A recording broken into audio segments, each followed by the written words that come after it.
Bueno, ¿qué pasaría si te dijera que el secreto para tener una resistencia cardiovascular increíble no fuera, o sea, correr durante horas, sino saltar en el mismo sitio durante apenas 4 minutos? Ya, suena a locura, ¿verdad? Totalmente. Hoy vamos a desmontar un poco esa idea preconcebida de que todo el cardio es igual. Porque existe esta imagen mental casi automática de que para mejorar el fondo físico la única manera es, pues eso, acumular kilómetros de forma monótona en una cinta de correr. Claro, como si el cuerpo fuera tonto, ¿no? Como si el corazón no supiera distinguir si estás pedaleando, nadando o haciendo sentadillas. Justo, justo. Y, a ver, pensar así es... Es una visión excesivamente mecanicista y, de hecho, a la luz de la evidencia reciente, está bastante anticuada. ya. Porque tratar al cuerpo humano como, no sé, un simple motor de combustión que solo quema combustible, ignora por completo lo que llamamos la especificidad neuromuscular.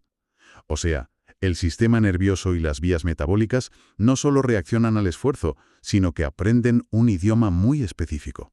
Un idioma que supongo se basa en cómo aplicas la fuerza, ¿no? Exacto.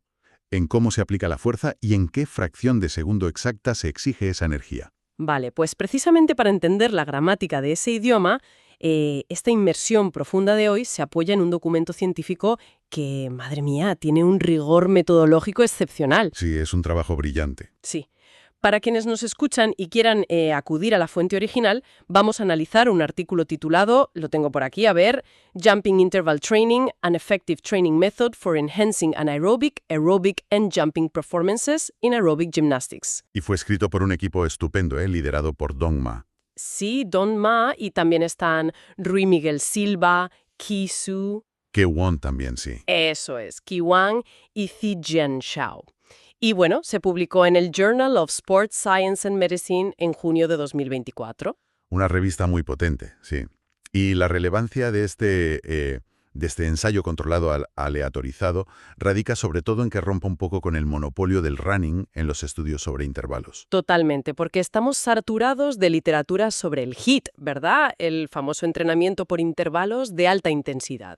Claro, el HIIT está en todas partes, pero casi toda la evidencia que tenemos se basa en correr o en la bicicleta estática, el ciclo ergómetro. Y aquí es donde este estudio es diferente, porque introduce el HIIT. Exactamente. El JIT, o sea, el entrenamiento por intervalos de saltos, como una variable independiente. Que ya era hora, fíjate. Sí, sí. Y para probar su hipótesis, lo fascinante es que los investigadores no eligieron a gente normal, a una población general. Eligieron a atletas que están inmersas en posiblemente uno de los entornos biomecánicos y fisiológicos más exigentes y contradictorios que hay. La gimnasia aeróbica. La gimnasia aeróbica, eso es. Que, a ver, tiene todo el sentido empezar por entender el ecosistema de este deporte, porque la gimnasia aeróbica, si lo piensas, parece una auténtica pesadilla a nivel metabólico. Tela, sí que lo es. O sea, por un lado, las rutinas duran lo suficiente como para exigirte una capacidad cardiovascular inmensa. Si tus vías aeróbicas no están impecables, colapsas. Colapsas por pura falta de oxígeno. Te ahogas directamente en el tapiz. Claro. Pero es que la rutina no consiste en trotar suavemente. Exige movimientos balísticos, saltos altísimos, continuos, elementos de fuerza explosiva que dependen al 100% de las reservas anaeróbicas. De la energía inmediata, la que no usa oxígeno, claro. Exacto. O sea, yo me lo imagino y se me ocurre una analogía. Es como si el metabolismo de estas gimnastas fuera un vehículo híbrido de alto rendimiento. A ver, explícame eso. Pues que necesitas, por un lado, un motor de combustión masivo y súper explosivo, que sería el sistema anaeróbico para los saltos, pero a la vez necesitas una batería eléctrica que sea increíblemente eficiente y duradera, que sería el sistema aeróbico, para aguantar toda la coreografía sin parar. Me encanta la analogía, porque ese es el gran rompecabezas de las ciencias del deporte ahora mismo. ¿Ah, sí? Sí, sí. Fisiológicamente intentar desarrollar una base aeróbica masiva y, simultáneamente, maximizar la potencia anaeróbica explosiva, desencadena lo que llamamos el efecto de interferencia. El efecto de interferencia, ¿vale? Sí, o sea, a nivel celular, las señales químicas que le dicen al cuerpo, oye, construye resistencia, suelen anular directamente a las señales que dicen construye potencia y velocidad. O sea, es como si tuviéramos una fábrica intentando ensamblar dos productos radicalmente distintos en la misma cadena de montaje, ¿no? Justo. Por un lado, intentan construir maquinaria pesada, como para los saltos balísticos, y por otro están fabricando microchips delicados para la resistencia a largo plazo. Sí, y claro, las instrucciones de ensamblaje son tan opuestas que la fábrica se paraliza. O, bueno, acaba haciendo ambas cosas de forma bastante mediocre. Madre mía. Es que el problema de esa fábrica es que las vías de señalización molecular entran en conflicto directo. Mira, el entrenamiento cardiovascular largo activa una enzima, la AMPK, Ajá. que promueve la resistencia, muy bien, pero inhibe otra vía que se llama mTOR, que es fundamental para desarrollar la fuerza y la explosividad de las fibras rápidas. Vale, vale, ya veo el problema. Y por eso el diseño de este estudio me parece tan audaz, la verdad. Porque reclutaron a 73 jóvenes gimnastas femeninas. 73, sí, un número muy bueno para un estudio así. Sí, sí, de nivel regional, con una edad media de 16 años, creo recordar. 16 con 2 años de media, exacto. Eso. Y estas chicas ya entrenaban gimnasia entre 4 y 5 días por semana. O sea, no eran principiantes. Para nada, ya tenían un volumen de trabajo enorme. Claro. Y las dividieron en 3 grupos, a ver si lo digo bien. Un grupo de control, que solo seguía con su entrenamiento técnico de siempre. Un grupo que añadiría el HIIT clásico, o sea, corriendo. Y un tercer grupo que añadiría este nuevo protocolo, el JIT, basado en saltos. Exactamente así fue. Pero claro, plantear una intervención a atletas que ya dedican, no sé, 10 o 15 horas a la semana a su deporte, requiere un sistema de evaluación milimétrico. O sea, si una de estas chicas salta 1 centímetro más alto después de 8 semanas, ¿cómo sabe si es por el JIT? O, no sé, porque durmió mejor esa noche. Ahí le has dado. La medición de la fatiga y la progresión requería un enfoque tridimensional. Tenían que evaluar a las atletas antes y después de la intervención de 8 semanas con mucho cuidado. ¿Y qué usaron? Pues mira, para medir la patología de vuelo explosiva pura, utilizaron el salto con contramovimiento, lo que en ciencia llamamos el CMJ. Ah, el CMJ, sí. Y lo fascinante aquí, es la instrumentación. No se fueron a comprar plataformas de fuerza de miles de euros que te obligan a estar en un laboratorio cerrado. ¿Qué va? ¿Qué usaron entonces? Emplearon una aplicación para móviles validada científicamente que se llama MyJump 2. ¿Sí? Fíjate, he revisado la literatura sobre esa aplicación y la física que utiliza es brillante, me parece una pasada. Es increíble, ¿sí? O sea, utiliza la cámara del móvil grabando a, no sé, cientos de fotogramas por segundo. La cámara súper lenta, claro. Claro. Entonces, el analista selecciona a mano el fotograma exacto en el que la punta del pie abandona el suelo Ajá. y el fotograma exacto en el que vuelve a contactar al aterrizar. Y a partir de ese tiempo de vuelo, usando ecuaciones físicas de toda la vida, la app calcula la altura y la potencia con una validez que es casi idéntica a la de una placa de fuerza carísima. Es que es un nivel de precisión democratizada, ¿sabes? Le otorga muchísima solidez a los datos del estudio porque se hacen en el entorno real de las chicas. ¡Qué bueno! ¿Y para la resistencia qué hicieron? Para la segunda variable, la capacidad aeróbica, se fueron a lo seguro. Recurrieron a la prueba de aptitud física de 20 metros. Ah, el clásico test de Kuznets, el de los pitidos. Ese mismo, el de los pitidos. Es un test incremental extenuante, que estima con muchísima precisión el consumo máximo de oxígeno. Madre mía, qué sufrimiento de test. Totalmente. Pero, ojo, que la medición más reveladora fue la tercera prueba, una que se llama SAGAT. SAGAT. S-A-G-A-T. Eso es. Viene de Specific Aerobic Gymnastics and Aerobic Test. Mira, leyendo la descripción metodológica de ese test en el estudio, te prometo que parece diseñado para infligir la máxima tortura fisiológica posible. Es que lo es, lo es. O sea, destila las peores partes de una rutina de competición y las comprime en 80 o 90 segundos de puro sufrimiento. Sí, es una simulación biomecánica y metabólica exacta. Mira, las gimnastas tienen que ejecutar un salto agrupado máximo. Aterrizan y caen inmediatamente al suelo para hacer 2 flexiones de brazos. Uf, y sin parar. Sin parar.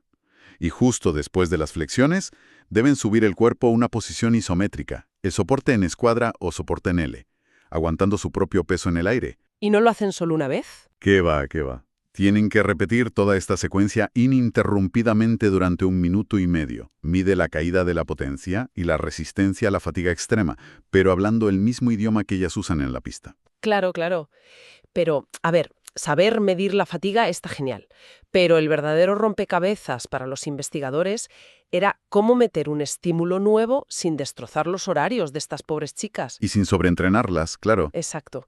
Y aquí es donde, te lo juro, me surgió la mayor incredulidad al leer las fuentes. O sea, las chicas de los grupos experimentales añadieron solo 2 sesiones extra a la semana justo antes de su entreno normal. Solo 2, sí. El grupo de HIIT hacía series de carrera a un ritmo brutal, al 105 o 110% de su velocidad aeróbica máxima. Un sprint casi a muerte, vamos. Y el grupo de HIIT realizaba saltos verticales continuos guiados por un metrónomo a un ritmo de un salto por segundo. Pam, pam, pam. Eso es. Pero es que ambos grupos trabajaban en intervalos de 30 a 40 segundos de trabajo con 30 de descanso. Y repetían esto de 4 a 5 veces. Exactamente. 4 o 5 series de 40 segundos de trabajo como muchísimo 2 días a la semana. Espera, detente ahí un momento. Dime. O sea, estas atletas ya entrenan gimnasia 5 días a la semana, un par de horas diarias. Sí, tienen un volumen alto. Y me estás diciendo que añadir apenas, no sé, 4 o 5 minutos de trabajo efectivo, que son 240 segundos por sesión, eso va a alterar su fisiología de forma medible. Te prometo que sí. Es que, matemáticamente, el volumen de ese estímulo, comparado con su entrenamiento habitual, es nulo. Es como intentar apagar un incendio forestal con un vaso de agua. ¿Sabes? ¿Cómo puede una dosis tan ridículamente pequeña provocar un cambio sistémico real en el cuerpo? A ver, es un escepticismo súper lógico. Nos pasa siempre que analizamos por primera vez la biología del estrés celular extremo. Es que no me cuadraban los números. Claro, porque el error es intentar evaluar el entrenamiento únicamente bajo el prisma del volumen acumulado. Ya sabes, contando minutos y horas. Ya. La intensidad no funciona por acumulación, ¿eh? La intensidad es un interruptor. Un interruptor. Vale. Explícame eso. Cuando llevas al sistema cardiovascular por encima del 85 o el 90% de la frecuencia cardíaca máxima, Ajá. forzando además contracciones musculares continuas con descansos incompletos. El cuerpo no dice, mira, 4 minutos de ejercicio. Lo que registra es una amenaza inminente a su propia supervivencia. Ostras. O sea, no se trata de vaciar el tanque de gasolina poco a poco, como cuando sales a trotar, sino de provocar una crisis energética tan abrupta a nivel celular que el ADN se ve obligado a reescribir el músculo para sobrevivir. Ese es el mecanismo exacto, lo has clavado. ¡Qué fuerte! Durante esos intervalos de salto o de carrera extrema, la demanda de ATP, que ya sabes es la moneda de energía de la célula, Sí, el ATP. pues esa demanda supera abrumadoramente la capacidad del cuerpo para enviar oxígeno. Entonces los sensores moleculares detectan esta caída en picado de la energía y activan una cascada de señales de emergencia. Y esas señales de emergencia son las que provocan la adaptación. Exacto.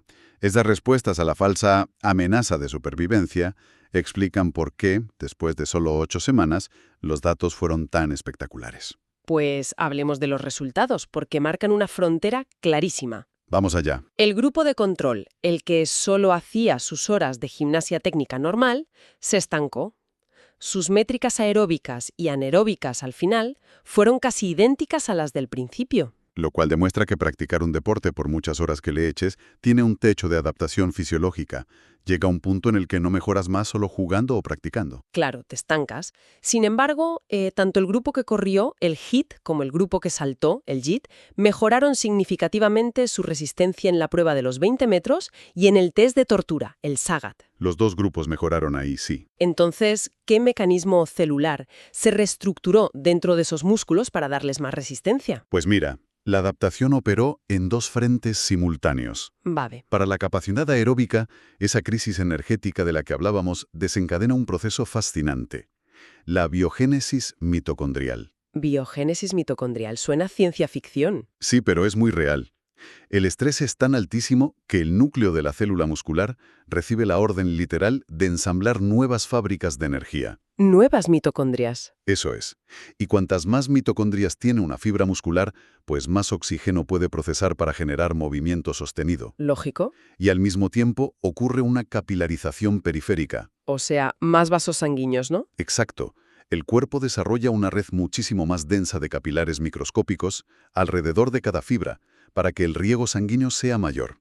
Y a nivel macroscópico, el volumen sistólico del corazón también aumenta. Básicamente, el motor mejora en toda su cadena de suministro.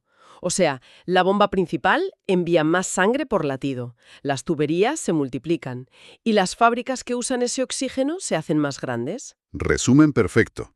Y eso explica de sobra la mejora en el test aeróbico continuo, el de Kursnavet. Claro. Pero el Sagat, la prueba anaeróbica de las flexiones y los saltos, eso es otra historia. Ahí la energía se pide tan rápido que el oxígeno no llega a tiempo. Y es ahí donde entra la segunda gran adaptación, el aumento de la capacidad de amortiguación, o lo que en inglés llaman buffering capacity.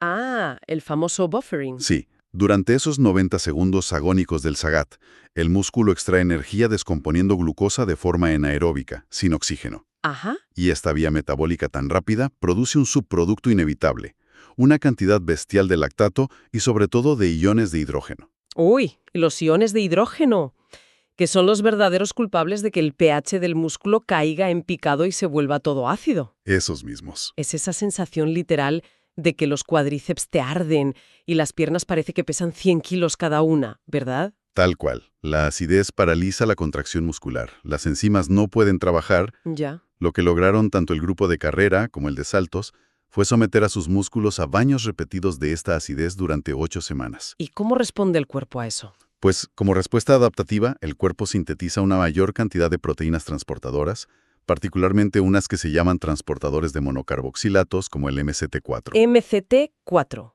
Vale, para entenderlo visualmente, es como si construyeran tubos de escape celulares, ¿no? Me gusta eso. Sí, tubos de escape integrados en la membrana del músculo. Lactato fuera de la célula hacia la sangre muchísimo más rápido que antes. Exactamente. Así que cuando llega el test Sagat de nuevo, las chicas pueden mantener la técnica de las flexiones y los saltos durante más segundos antes de que la acidez apague el sistema. ¡Qué pasada! Esa mejora en la gestión de residuos lo explica todo. Pero aquí es donde llegamos a la gran divergencia del estudio. El punto donde el cardio tradicional, el de correr, se queda corto. Aquí viene lo bueno, ¿sí? Porque en las métricas de capacidad aeróbica y anaeróbica, que hemos dicho, ambos grupos mejoraron a la par. Casi calcados. Sin embargo, al medir la potencia de vuelo pura con el salto con contramovimiento, el grupo HIIT, el de los saltos, superó de forma abrumadora, o sea, estadísticamente significativa, tanto al de control como al de HIIT. Los barrieron. Y esto rompe un dogma gigante del entrenamiento. Porque, a ver, si correr a velocidad máxima con el HIIT implicaba un esfuerzo anaeróbico brutal, ¿por qué no les ayudó a saltar más alto? Es una gran pregunta. ¿Qué secreto biomecánico tienen los saltos que la carrera no puede replicar? Pues la clave está en un fenómeno neuromuscular precioso que se llama el ciclo de estiramiento-acortamiento. Ciclo de estiramiento-acortamiento, ¿vale? Mira, cuando analizamos la biomecánica de correr, incluso en un sprint, el tiempo que el pie está en contacto con el suelo es relativamente largo, y la fuerza se aplica para generar un desplazamiento horizontal hacia adelante. Claro, empujas para avanzar. Pero el grupo HIIT, al tener que ejecutar un salto vertical máximo por segundo con el metrónomo, explotaba una mecánica radicalmente distinta. Totalmente vertical. Antes de cada despegue, el aterrizaje del salto anterior provoca una flexión rapidísima de las piernas. Ajá. Las fibras musculares y los tendones sufren un alargamiento excéntrico muy violento, seguido inmediatamente de una contracción concéntrica fulminante para volver a saltar. Fíjate, me viene a la mente otra imagen muy visual para esto. A ver, dímela. Si imaginamos el tendón de Aquiles y el rotuliano como unos gruesos muelles de acero. Sí. Correr comprime esos muelles, claro, pero el tiempo de apoyo permite que la energía se disipe un poco de manera lineal.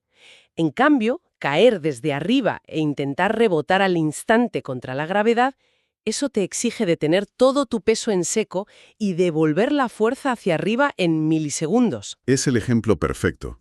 Unos muelles de acero. Y lo increíble de esos muelles es que la limitación no está solo en lo rígido que sea el tendón, sino en el software que lo controla. O sea, el cerebro, el sistema nervioso central. Exacto.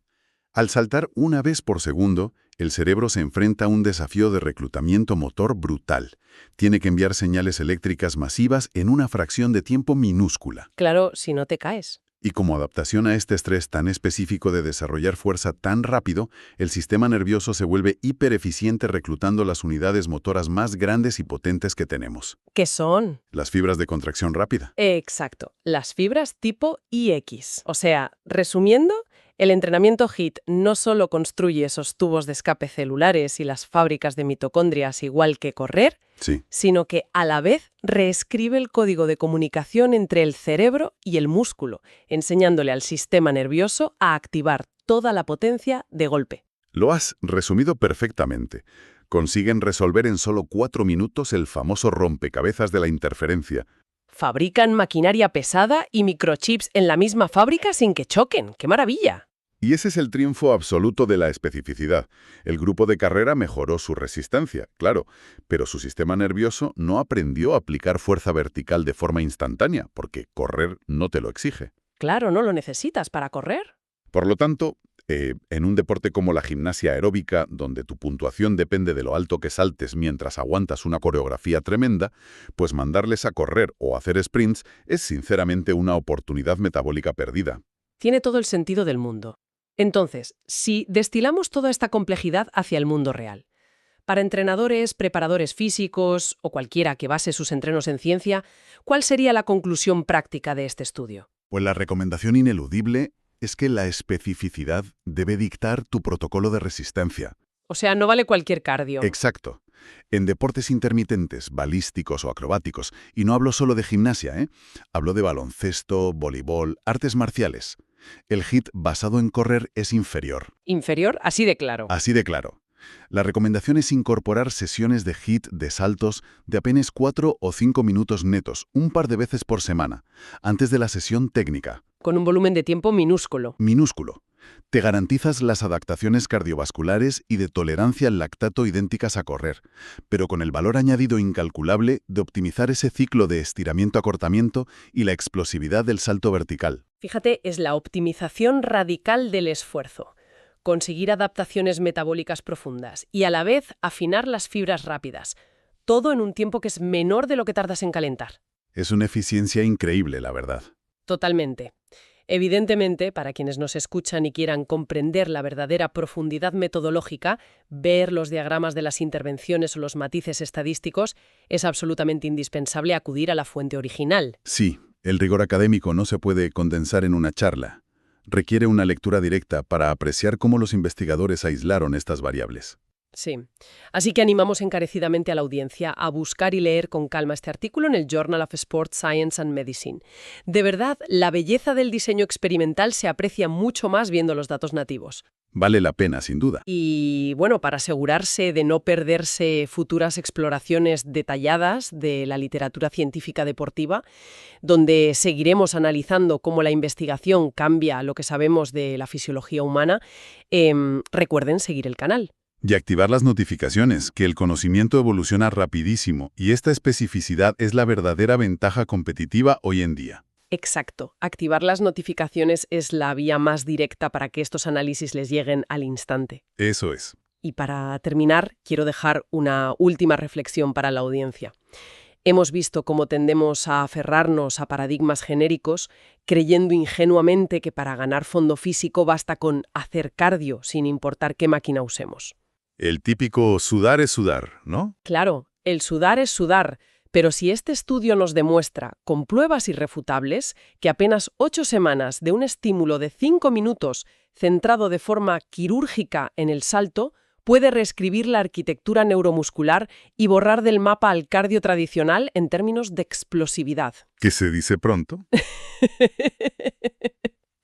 La pregunta es, ¿cuántas horas de nuestro propio entrenamiento estamos desperdiciando asumiendo que cualquier cardio vale?